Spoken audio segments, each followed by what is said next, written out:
Can a Chinese dirt bike really last? That is my Kaio K6 250, and yes, it is a Chinese bike. I've had it for 3 years now, and we're finally answering the ultimate question. Is it a ticking time bomb or a surprisingly reliable workhorse? When you first tell people on the trail that you're riding a Chinese dirt bike, it's met with a ton of skepticism. And I think that used to be a valid take, but in the last 5 years, there's been a huge increase in quality from companies like GPX, KO, of course, the bike I'm riding, and then Cove as well. They're all making much higher quality bikes that really do compete with some of the bigger brand models. Obviously, the Chinese brands aren't quite as good as some of the more reputable brands, but for the price, it's really hard to beat, especially if you're not like a pro racer, you're just a weekend warrior like me. With that lower price tag, the main concern for a lot of people is usually reliability. I had those same concerns when I first bought my KO, so I totally get it. Over the last 3 years of owning this bike and about 180 hours I've put on the motor, I've definitely broken some things. I've had the bike break down on me. Part of it is definitely attributed to me crashing the bike a ton because this was the bike I got to get into hard enduro. But there were a few things that came up that I think were the fault of lower quality QA or lower quality parts. First issue I ran into was a solenoid with loose connections, and so the bike would randomly and intermittently not want to start at all. The way I figured this out was also crazy. I noticed that if I'm sitting on the bike, I could start the bike no problem, but if I got off it and tried to start it, it would not start. And so that's when I realized the pressure from me sitting on the seat was completing the connection. And so that's when I replaced the solenoid, and then I haven't had issues with that since. This one I'm probably being nitpicky, but the brake lever is definitely lower quality. It sticks out at a weird angle, and I was having issues with it snapping a bunch. I'm on my like 4th or 5th brake lever. Not a big deal, but it's something to keep in mind. On the first ride ever, I crashed the bike and the radiator shrouds didn't do anything to protect the radiator. I totally busted it. So those are definitely cheap. You could replace those with like aluminum or steel guards, and that would go a long way. KO did send me a new radiator for free though, so shout out to them. I thought that was really cool.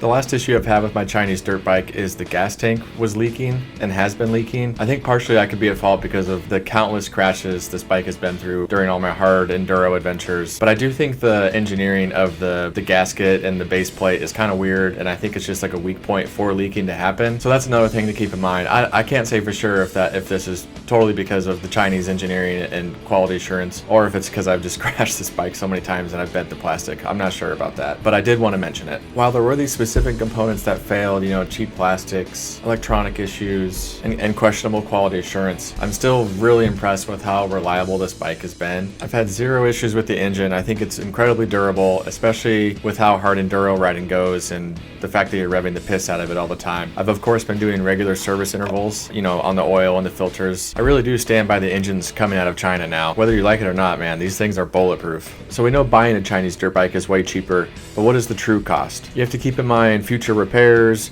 future parts that you'll need for those repairs, and then any upgrades or mods you might want to do. I think if you are looking at the Chinese dirt bike market, it is important that you're at least willing to work on your own bike. I've heard that a lot of dealers aren't willing to touch certain Chinese dirt bikes just because they're still somewhat new on the market, so that's something to keep in mind. The other thing that I think is important to mention is sometimes parts can be hard to find. You kind of have to know where to look, but it's definitely not as easy as like contacting your dealer and getting parts for that. I have been able to find every part I've needed for my bike, but it hasn't always been easy. I'm currently doing a big bore kit on the KO 250, and finding that kit online and making sure it was the correct one was difficult, but we did make it happen. So if you're willing to put in the effort, you can find the parts, but again, that's your choice on what you're going to value. I will say as a positive reframe, even though the parts can be hard to find, they are much cheaper. So as long as you're willing to work on your bike, can put in some effort to find parts that you need, and there's tons of info online that helps you with that, I really don't see it as much of an issue. So another thing that gets brought up is the performance evolution, like how does the bike feel and how does it handle, say 1, 2, or 3 years compared to when you first got it. Anecdotally, my own riding experience, I literally can't tell a difference from when I first rode this bike to riding it now. Honestly, I think it rides better because of the upgrades I've just done over time. So your mileage may vary, but I really don't notice a big difference. I don't think there's any degradation like in the suspension parts or like the subframe or anything like that. The bike feels exactly how it felt when I first bought it, and actually realistically better since I've just been upgrading it as I've kept it. So the final verdict, should you buy a Chinese dirt bike or pass on it for something more expensive? This depends obviously person to person, but I think the answer is yes. For the price of a new Chinese dirt bike, the pros tremendously outweigh the cons, and unless you're absolutely unwilling to work on your own bike and put in a little bit of effort to keep it on the road or on the trails, then you really can't go wrong. I'm planning to keep my bike forever until I run it into the ground, so